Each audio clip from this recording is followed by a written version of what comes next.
Hello friends, आज हम class 6 का चैप्टर नंबर 5 कर रहे हैं। Different kind of school. Different kind of school का मतलब है एक अलग तरीके का स्कूल। जैसे नॉर्मली आप लोग जिस स्कूल में जाते हैं, ये स्कूल उस तरीके का नहीं है, एक अलग तरीके का स्कूल है। क्या है इस स्कूल में, ये हम इस चैप्टर में पढ़ेंगे। I had heard a great deal about Miss Beam school. मैंने मिस बीम के स्कूल के बारे में बहुत कुछ सुन रखा था, but not till last week did the chance come to visit it. पर लास्ट वीक ही मुझे जो है उनके स्कूल में जाने का चांस मिला, मौका मिला। When I arrive there was no one inside but a girl of about 12। जब मैं वहां पहुंचा तो वहां पर जो है मुझे कोई भी जो है वहां पर there was no one inside, वहां पे मुझे कोई दिखाई नहीं दिया, but a girl of about 12, एक लड़की जो लगभग 12 साल की थी वो उनको वहां पे दिखाई दी। Her eyes were covered with a bandage, उसकी आंखें जो है एक पट्टी से बंधी हुई थी। And she was being led carefully between the flower bed by a little boy। और एक छोटा लड़का जो है who was about 4 year younger, जो कि उसे 4 साल छोटा था, वो उसको बहुत ध्यान से लेके जा रहा था फ्लावर बेड मतलब फूलों की क्यारियों के बीच में से। She stopped, वह रुकी। And it looked like she asked him, और उसने इस तरीके से देखा और पूछा। She asked him, उसने उस छोटे से लड़के से पूछा who had come, कौन आया है। He seemed to be describing me to her, उसने मुझे डिस्क्राइब किया। Then they passed on, और फिर वो वहां से चल पड़ी। Miss beam was all that I had expected. जैसा मैंने मिस बीम के बारे में सोचा था, मिस बीम वैसी ही थी। मिडल एज की थी, full of authority yet kindly and understanding. मतलब जो एक वो मिडल एज की थी और फुल ऑफ अथॉरिटी, उनके पास काइंडली नेचर की आप कह सकते हो, एक समझदार स्त्री टाइप, जो जैसा वो सोच रहा था वैसे ही वो थी। Her hair was beginning to turn grey, उनके जो बाल हैं वो धीरे धीरे अब जो है ग्रे हो गए थे, मतलब सफेद होने लगे थे। And she had to kind to plump figure and is likely to be comfortable to a sick homesick child. उनका जो फिगर था, उनका जो शरीर था, वो इस टाइप का था कि जो बच्चे अपने घर को, होम सिक मतलब जो अपने बच्चे अपने घर को याद करते थे, वो उनको एक कंफर्टेबल देने के लिए उस हिसाब से जो है उनका जो शरीर था, मतलब उनको जो बच्चों को घर की याद आती थी, तो वो एक इस टाइप से उनको जो कंफर्टेबल मिलता था। मतलब उनका शरीर जो था एक स्थूल सा था, ठीक है, प्लम टाइप का था, प्लम फिगर था। तो वो उन बच्चों को जो है वो होम सिक चाइल्ड जो वहां पे वो कंफर्टेबल फील करते थे। I asked him some question about her teaching method. तो मैंने उनसे कुछ क्वेश्चंस पूछे उनके टीचिंग मेथड के लिए, which I had heard but simple, जो कि मैंने उनके बारे में सुना था। No more than is needed to help them to learn how to things. अब इसमें वो बताती है अपने स्कूल के बारे में कि जो उसका स्कूल का जो टीचिंग मेथड है वो कैसा है। तो कहती है कि उतनी ही पढ़ाई, जितनी मतलब जरूरत है बच्चों को, उतनी ही पढ़ाई की जाती है जितनी आवश्यकता होती है। No more than is needed to help them to learn how to do things. Simple spelling सिखाई जाती है, adding, subtracting, multiplying and writing चीज सिखाई जाती है। The rest is done by reading to them and interesting talks during which they have to sit still and keep their hand quiet. They are practically no other lesson.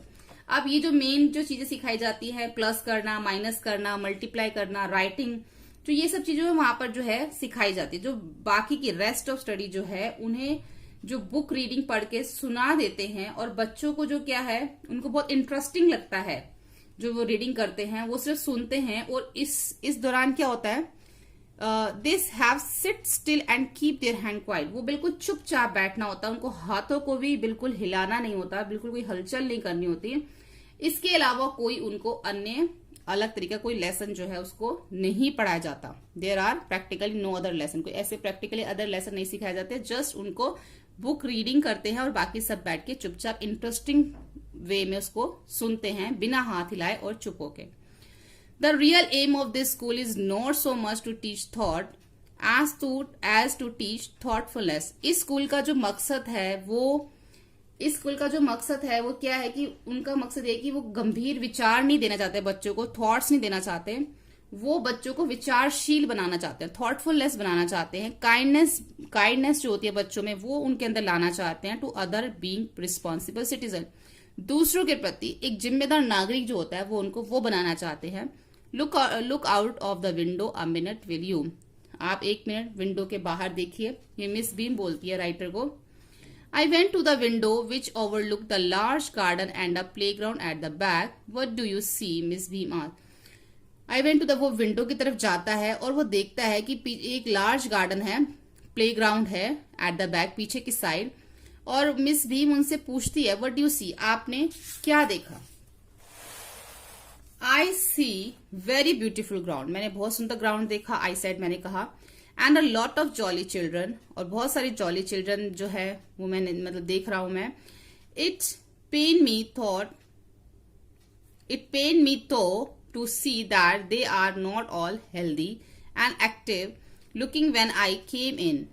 I saw one poor little girl being led about. अब वो क्या देख रहा है कि it pain me, मतलब उसको ये बहुत दर्दनाक लगता है कि जो बच्चे हैं जो वहां पे जो वो देख रहा है, दो to see that they are not are so healthy, सब जो है वो हेल्दी नहीं है। I came in, जब मैं आया अंदर, I saw, मैंने देखा कि one poor little girl being led about, एक जो लड़की है, गरीब पुअर लड़की छोटी सी है, वो किसी को जो है मतलब लेट करना, मतलब किसी को रास्ता दिखा रही है, उसके साथ चल रही है, उसकी हेल्प कर रही है किसी की। She has some trouble with her eyes, उसकी आईज में कुछ प्रॉब्लम है, तो एक छोटी लड़की जो है उसकी मदद कर रही है। तो now I can see two more the same difficulty, और मैंने दो चीजें देखी जो परेशानी भरी थी, सेम उसी तरीके से। And there is a girl with a crush watching two other at play, कि एक लड़की जो है, क्रश मतलब एक बैसाखी लेके जो है, वो देखा कि वो बैसाखी लेके खड़ी हुई है और वो देख रही है कि बाकी बच्चे खेल रहे हैं। She seem to be a hopeless cripple, और उसको ये जो है बहुत ही ज्यादा होपलेस लगता है कि वो जो लड़की है क्रिपल है, अपंग है वो। तो miss Bhim laugh, miss Bhim हंसी, ओ नो, नहीं ऐसा नहीं है। शी सेड, उसने कहा, शी इज नॉट रियली लेम, वो सच में लंगड़ी नहीं है। This is only her lame day, ये तो सिर्फ एक लेम डे है, मतलब ऐसा दिन जिस दिन सबको लंगड़ा बनना होता है। The other are not blind either, जो दूसरी है वो भी अंधी नहीं है। It is only their blind day, ये तो सिर्फ ब्लाइंड डे है, अंधों का दिन, मतलब वो सेलिब्रेट ऐसे करते थे। I must have look very surprise for she laughed again, तो मुझे बड़ी हैरानी हुई जब वो दोबारा हंसी। This is very important part of our system, ये बहुत ही इंपॉर्टेंट पार्ट है हमारे सिस्टम का, to make our children appreciate and understand the misfortune, कि हम जब अपने बच्चों को अप्रिशिएट मतलब उनको सिखाते हैं, अंडरस्टैंड समझाते हैं कि किस तरीके से जो परेशानियां हैं, we make them share the misfortune too, हर एक के साथ जो है वो क्या करते हैं, इस तरीके से वो बाकी बच्चों को ये सिखाते हैं कि कैसे दूसरों की लाइफ में जो प्रॉब्लम्स आती हैं, तो इस तरीके से वो उनको तैयार कर रहे हैं, अप्रिशिएट कर रहे हैं, अंडरस्टैंड, उनको समझा रहे हैं इस चीज के लिए। तो each term every child has one blind day, इस तरीके से जो हर एक बच्चा एक दिन ब्लाइंड बनता है, ब्लाइंड डे होता है, फिर एक दिन लैम्प डे होता है, डीफ डे होता है, और एक दिन इंजर्ड डे होता है, और डंप डे होता है। तो इस तरीके से वो सारे डे बनाते हैं, मतलब कि ब्लाइंड डे क्या हो गया, जिसमें आंखों पे पट्टी बांधी अंधा हो गया। उसके बाद लैम्प मतलब लंगड़ा, डीफ मतलब सुन नहीं पाना, इंजर्ड मतलब घायल होना या फिर, और डंप मतलब बोल नहीं पाना। During the blind day their eyes are bandage absolutely and they are on their honour not to be. अब क्या होता है, जब ब्लाइंड डे होता है तो जो भी बैंडेज, जो ब्लाइंड डे सेलिब्रेट करते हैं, तो उनकी आंखों पे क्या करते हैं, पट्टी बांध देते हैं, बैंडेज बांध देते हैं। And there are no their honour not to be, मतलब बिल्कुल झांकना भी नहीं होता। The bandage is put on the overnight so they wake up blind, मतलब जब वो उठें तो बिल्कुल एक रात पहले ही उनकी आंखों पे जो पट्टी बांधी जाती है, ताकि जब वो नेक्स्ट डे उठेंगे तो उनकी आंखों पे पट्टी हो तो उनको लगे कि हमें दिख नहीं रहा, मतलब ब्लाइंड फील करना चाहिए उनको। This mean that they need to help with everything, तो इससे क्या होगा कि उनको हर टाइम जो किसी की मदद चाहिए होगी। Other children are given the duty to helping them and leading them about, और इससे क्या होगा कि जो दूसरे बच्चे हैं वो उसकी मदद करेंगे, तो वो अपना कर्तव्य समझेंगे उसकी मदद करना। They all learn so much this way, और इस तरीके से क्या होगा, सब सीखेंगे, both the blind and the helper. Blind भी सीखेगा कि किस तरीके से काम करना जब हमारी आंखें नहीं हैं, और जो दूसरे उसकी मदद करेंगे वो भी इससे सीखेंगे कि हमें दूसरों की मदद करनी है। There is a no mystery about it, Miss Beam continue, इसके अंदर कोई डिफिकल्टी, हमें मिस्ट्री का मीनिंग लिखा है डिफिकल्टी, तो इसमें कोई परेशानी वाली बात नहीं है। मिस भीम मतलब कंटिन्यू अपनी बात बोलती रही। Everyone is very kind and it's really something of a game, इस तरह से क्या होता है कि हर एक जो है वो दयालु है, और वो एक तरह से वो गेम भी खेल लेते हैं, और गेम के जरिए वो ये सब चीजें सीख भी लेते हैं। Before the day is over though even the most thoughtful less, child realise what misfortune is. इससे क्या होता है, वो भी बच्चे जो बहुत ही जो थॉटफुल चाइल्ड होते हैं, थॉटलेस चाइल्ड होते हैं, इससे वो भी रियलाइज कर लेते हैं कि जो दुख और परेशानी होती है उसमें हमें कैसा महसूस होता है, या दूसरों को अगर दुख या परेशानी होती है तो दूसरों को कैसा महसूस होता है। इस तरीके से वो ऐसे बच्चे भी सीख लेते हैं जो थॉटलेस होते हैं। ठीक है। The blind day is of course really the worst, but some of the children tell me that the डम day is the most difficult. अब the blind day is of course बिल्कुल ऐसा है कि जो ब्लाइंड डे है वो बहुत ही वर्स्ट डे है, क्योंकि उसमें क्या होता है, बिल्कुल कुछ दिखेगा नहीं, बिल्कुल आप कुछ भी फील नहीं, मतलब आप देख नहीं सकते कि सामने क्या हो रहा है, या हम कहीं गिर भी सकते हैं। तो ये बहुत वर्स्ट डे उसको लगा, राइटर को। लेकिन बट लेकिन कुछ बच्चों ने उसको बोला दैट द डम day is the most difficult, लेकिन जो डम डे है वो ज्यादा डिफिकल्ट है। We can not bandage the children mouth, so they really have to exercise but their will power. इसमें क्या होता है डम डे में, अब डम डे में क्या होता है, आप बोल नहीं सकते, गूंगे की तरह आपको फील करना है, और उसमें आपके जो है मुंह पे पट्टी तो नहीं बांधेंगे, तो ये और भी मुश्किल है, मुंह पे पट्टी भी नहीं बांधना और आपको चुप भी रहना है। तो ये एक तरह से आपकी जो विल पावर की एक्सरसाइज है, तो ये ज्यादा डिफिकल्ट लगता है बच्चों को। ठीक है। Come in to the garden and see of yourself, आप गार्डन में आए और अपने आप देखें how the children feel about, बच्चे किस तरीके से इसको महसूस कर रहे हैं। तो जो उसकी मिस बीम होती है वो उसको बोलती है आप गार्डन में आके खुद देखिए। Miss Beam led me to one of the bandage cured. Here a gentleman come to talk to you, said Miss Beam and left us. अब जो वहां पे गार्डन में एक लड़की पहले से खड़ी थी जिसकी आंखों पे पट्टी बंधी हुई थी, तो मिस बीम उसके साथ, उस जो राइटर है, जो जेंटलमैन आता है उनके स्कूल में, उसको इंट्रोड्यूस करवाती है कि ये जो है हमसे मिलने आए हैं, और इतना कह के ये हमसे जो कुछ बात करने आए हैं, तो इतना कह के मिस बीम जो वहां से चली जाती है। डोंट यू एवर बी, क्या तुम बिल्कुल भी नहीं झांकती हो? आई आस्क्ड द गर्ल, मैंने गर्ल से पूछा। ओ नो, शी एक्सप्लेन, उसने कहा बिल्कुल भी नहीं। उसने बताया दैट वुड बी चीटिंग, ये तो चीटिंग होगी। But I had no idea it was so awful to be blind, लेकिन मुझे ये आइडिया नहीं था कि इतना ज्यादा जो है वो ऑकफुल होगा, अंधा होना।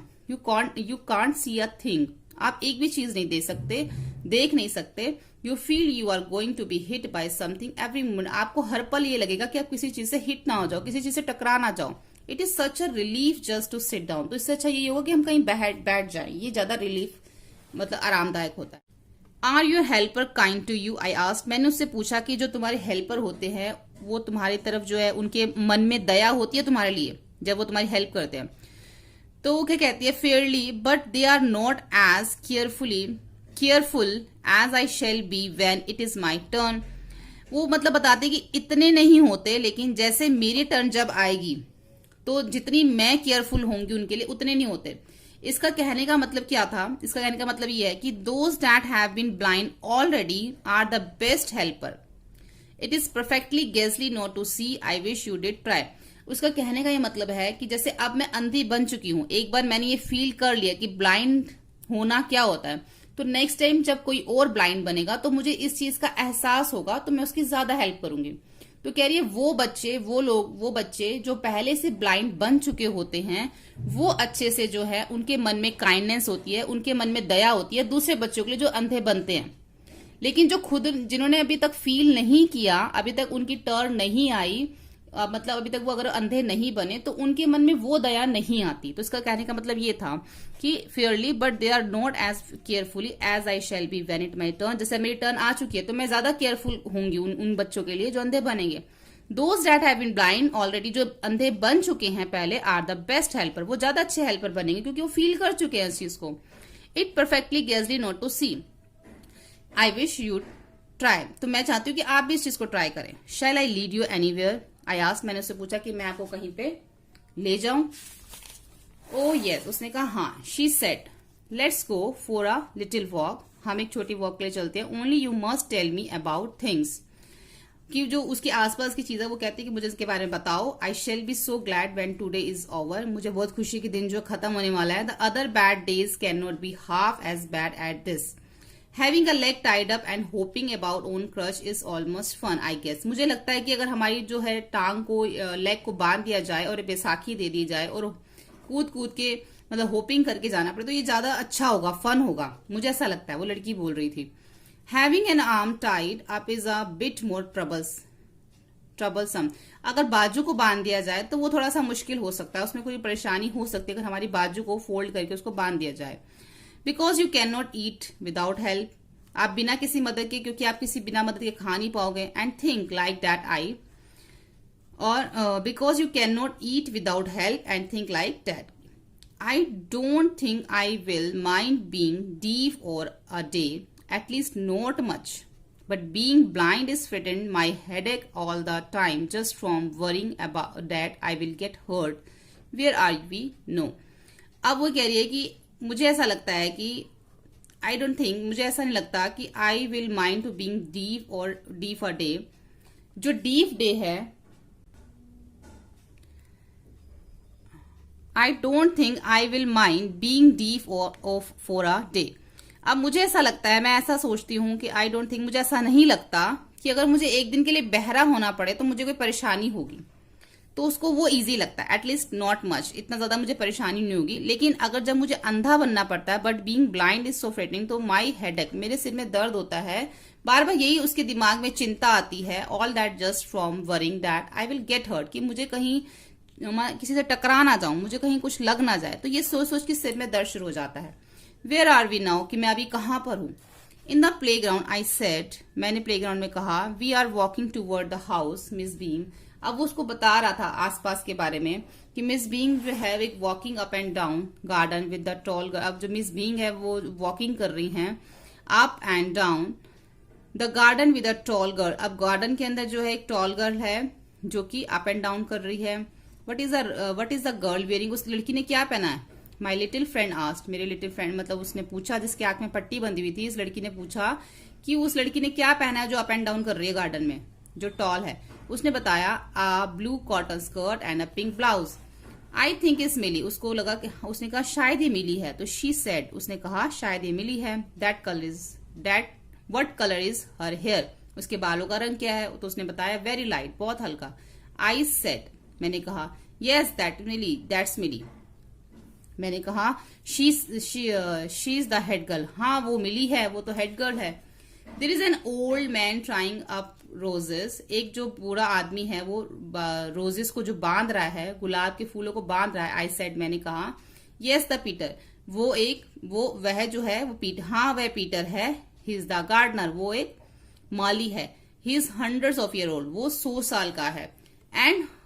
And here comes a girl with curly red hair, यहाँ पे जो है एक कर्ली रेड हेयर की जो लड़की आ रही है, आती है। And her comes she on crutches, जो कि बैसाखी पे है। दैट्स अनीता, उसने कहा वो अनीता है। She said, and so we walked on, ऐसे हम जो है चलते रहे। Gradually I discovered that I was the 10 time more thoughtful than I ever thought I could be. तो मुझे ऐसा लगा कि जो आई डिस्कवर्ड, मुझे ऐसा लगा कि जैसे मैं पहले सोचता था उससे अब मैं 10 गुना ज्यादा जो विचारशील हो चुका हूं। आई ऑल्सो रियलाइज दैट, और मैंने यह भी महसूस किया कि if I had to describe people and think to someone else it made them more interesting to me. अब मुझे अगर किसी के सामने भी, किसी दूसरे इंसान के सामने मुझे किसी को पीपल को या किसी थिंग को अगर डिस्क्राइब करना पड़े तो मैं उसको ज्यादा इंटरेस्टिंग तरीके से इसको अब डिस्क्राइब कर सकता हूँ। When I finally had to leave, जब मैं वहां से जाने लगा, I told to Miss Beam, मैंने मिस बीम को बोला that I was very sorry to go, कि मुझे ये बोलते हुए बहुत दुख हो रहा है कि अब मैं जा रहा हूं। तो उसने इस टाइप से बोला कि मुझे यहां से जाते हुए बहुत दुख हो रहा है। तो शी रिप्लाइड, अब मिस बीम क्या बोलती है, then there is a something in my system after all. इसका मतलब जो है वो उसको ऐसे रिप्लाई करती है, तो आप मानते हैं कि जो मेरी जो शिक्षा है, जो मेरा सिस्टम है पढ़ाने का, वो सबसे डिफरेंट है, एक कुछ अलग चीज है मेरे सिस्टम के अंदर, तभी जो है आपको यहां से जाते हुए दुख हो रहा है। वो इस टाइप से बोलती है उसको।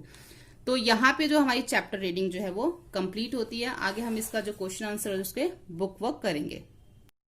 तो सबसे पहले हम ये करते हैं वर्किंग विद द टेक्स्ट। अब put this sentence from the story in the right order and write them out in paragraph, don't to refer to the text. अब ये जो नीचे यहाँ पे दे रखे हैं, हमने इसको एक पैराग्राफ में लिखना है, जो कि हमने इसी के अंदर जो बुक में दे रखा है ये स्टोरी, इसमें से है। ये जो पैराग्राफ है मैं आपको दिखा देती हूँ, ये 15 नंबर में जो ये पैराग्राफ है, इसमें से जो है ये हमें लिखना है। ठीक है, मैंने यहाँ पे मार्क लगा रखा है, let us go for a little walk, first number पे ये आएगा। Only you must tell me about thing, देखो सेम वही है, let us go for a little walk, only must tell thing, ये पूरा जो है यही सेम पैराग्राफ आपको यहाँ पे लाइन वाइज जो है 1 2 फिर ये 3 और ये 4, then having a leg tied up 5, I don't think I will mind 6 और but being blind is so 7। इस तरीके से आपको पूरा जो है मैंने नंबर्स लिखे हुए हैं, आपका एक पैराग्राफ बन जाएगा, ठीक है, जब आप एक साथ लिखेंगे इसको। उसके बाद आते हैं यहाँ पे इसके क्वेश्चन आंसर्स। फर्स्ट क्वेश्चन है, why do you think the writer visit miss Beam school. अब आपको ऐसा क्यों लगता है कि जो राइटर था वो मिस बीम के स्कूल में क्यों गया था? तो इसका आंसर है, the writer had heard much about Miss beam new teaching method, मतलब राइटर ने जो है ना बहुत ज्यादा सुना हुआ था मिस बीम के टीचिंग मेथड के बारे में। सो ही विजिटेड हर स्कूल, इसलिए उसके स्कूल गया, to see the new play way method personally, वो पर्सनली वो देखने गया कि किस तरीके से वो बच्चों को सिखाती है, पढ़ाती है, ठीक है। सेकंड है, what was the game that every child in the school had to play. अब सारे जो है वो क्या गेम खेल रहे थे, प्ले क्या कर रहे थे सभी बच्चे। Every child in the school had to play the role of being blind, सब बच्चे जो रोल प्ले कर रहे थे, कुछ ब्लाइंड का, कुछ डीफ, डम्फ, इंजर्ड एंड लेम, ये सब जो है वंस इन अ टर्म, अपने टर्म के अकॉर्डिंग ये सब प्ले कर रहे थे। It was a sort of game and the training, ये तरह का एक क्या हो गया, गेम भी हो गया सिखाने के लिए और एक ट्रेनिंग भी हो गई। उसके बाद थर्ड है, each term every child has one blind day, one lame day. इस सेंटेंस को जो है, जो इस कंप्लीट द लाइन, इस लाइन को कंप्लीट करना है। Which day was the hardest and why was it the hardest. अब कौन सा दिन सबसे मुश्किल था और ऐसा क्यों था? इस लाइन को जब कंप्लीट करेंगे तो यहां से स्टार्ट करेंगे, one injured day and the one dump day. इसके बाद यहां से जब लाइन लिखोगे ना आप, each term every child has one blind day, one lamp day, one injured day and one dump day, ये एक लाइन यहाँ पे कंप्लीट हो जाएगी, ठीक है, क्योंकि देखो यहां से ये शुरू हुआ है और यहाँ पे खत्म हो जाएगी। तो कौन सा दिन जो सबसे मुश्किल था? Being blind was the hardest day, blind day सबसे हार्डेस्ट था। The student felt that he was going to be hit by something every moment, कि उनको यही डर रहता था कहीं पे वो जाके कहीं उनको कहीं हिट ना हो जाए, उनको कहीं लग ना जाए। आप ये भी लिख सकते हो, क्योंकि वाई वॉज इज हार्डेस्ट, इसका आंसर ये हो गया, the student felt that he या she was going to hit by something every moment. इसका आंसर ये भी लिख सकते हो, नहीं तो इसमें से ये भी लिख सकते हो, क्योंकि कुछ बच्चे उन्होंने उसको राइटर को बताया था ना, ये यहाँ पे लिखा है, द चिल्ड्रन टेल्स, या फिर आप लिख सकते हो children felt that, the children tell की जगह फेल्ट लिख देना, the children felt that the डम day is the most difficult, we can not bandage the children mouth, so the really have to exercise their will power.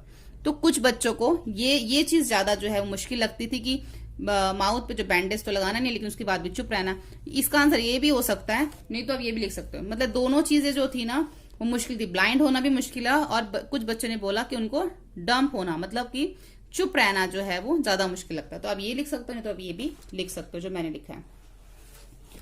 What was the purpose of the special day? अब ये special day का क्या purpose था? The purpose of this special day was to give the children personal taste to misfortune. They learn to help need in society. Such training made them good citizen.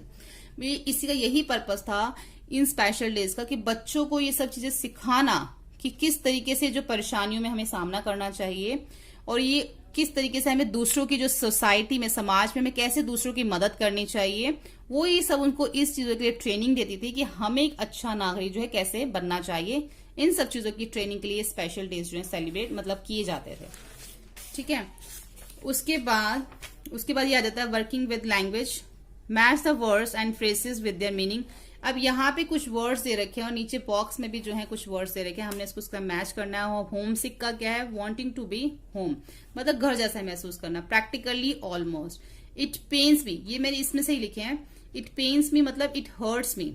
Appreciate understanding the difficulties. Thoughtless not very caring. Exercise test the strength of. Relieve a welcome change. Ghastly terrible, ठीक है, ये हो गया। उसके बाद नीचे यहाँ पे मैं दे रखा है reward these line from the story. अब यहाँ पे जो लाइंस दे रखी है ना, यहाँ पे इसको रीवर्ड करना है। जैसे यहाँ पे लिखा, I had heard a great deal about Miss Beam school, कि मैंने सुना था उनके स्कूल के बारे में कि कुछ वो अलग तरीके का है, ग्रेट डील। तो इसको हम कैसे लिखेंगे, तो यहाँ इसको हम ऐसे लिखेंगे, द राइटर हैड हेयर्ड, कि राइटर ने सुना था, पीपल प्रेसिंग मतलब पीपल तारीफ करते थे किसकी, the teaching method of miss Beam school, miss Beam के स्कूल की जो है तारीफ की जाती थी।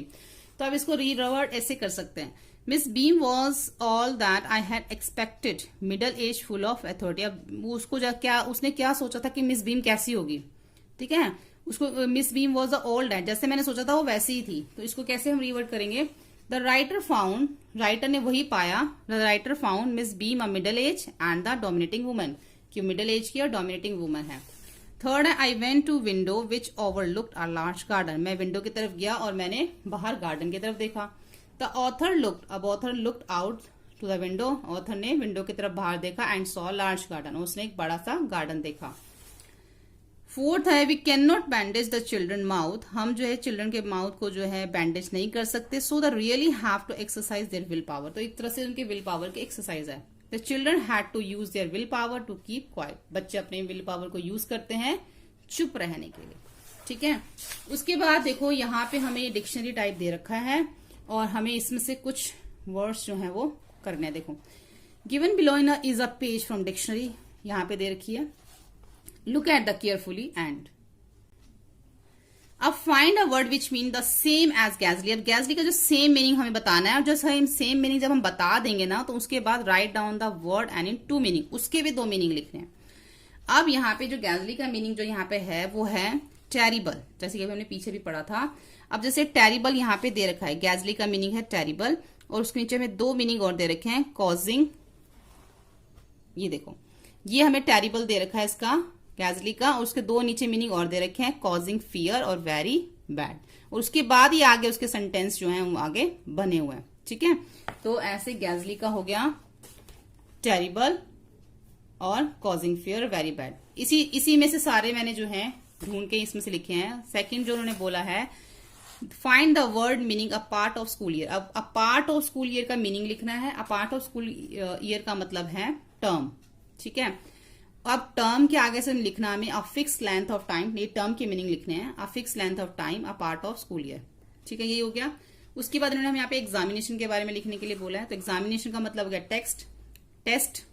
अब टेस्ट में क्या है, to look at something to see if it correct, कुछ देखना कि आपने कैसा किया, सही किया है। To ask the some one question, और कुछ क्वेश्चन पूछना, ये टेस्ट का मीनिंग है, ठीक है। ये हमने इसमें से ही किए, आप इसमें देख सकते हैं। उसके बाद यहाँ पे लिखा हुआ है, ये भी जो है हमने क्वेश्चन 2 भी हमने इसमें से ही करना है। All the word of the page plus may more that you can think of that being with टेर। अब TERR यहाँ पे एक वर्ड दे रखा है, हमें इससे रिलेटेड बिगनिंग, इसका जो वर्ड हमने जो बनाने हैं ना, उसकी बिगनिंग TERR से ही होनी चाहिए, ठीक है। जैसे कि इसमें से ही देखने हैं, ये सारे वर्ड इसमें दे रखे हैं, देखो यहाँ पे ये सब यहाँ पे वर्ड्स जो हैं इसमें दे रखे हैं। जैसे इसमें दे रखा टेरिस, टेरिबल, टेरिफाई, टेरिटरी, ठीक है, ये सब वर्ड्स इसमें दे रखे हैं। उसके बाद 5 वर्ड डैट में follow to last word on the page that. अब लास्ट वर्ड इसमें क्या दे रखा है, डैट, इसको फॉलो करना है। तो इसमें से कौन कौन से वर्ड निकलेंगे, दोज, दिस, थिएटर, दीज, इस टाइप के जो वर्ड हैं वो इसमें से निकलेंगे।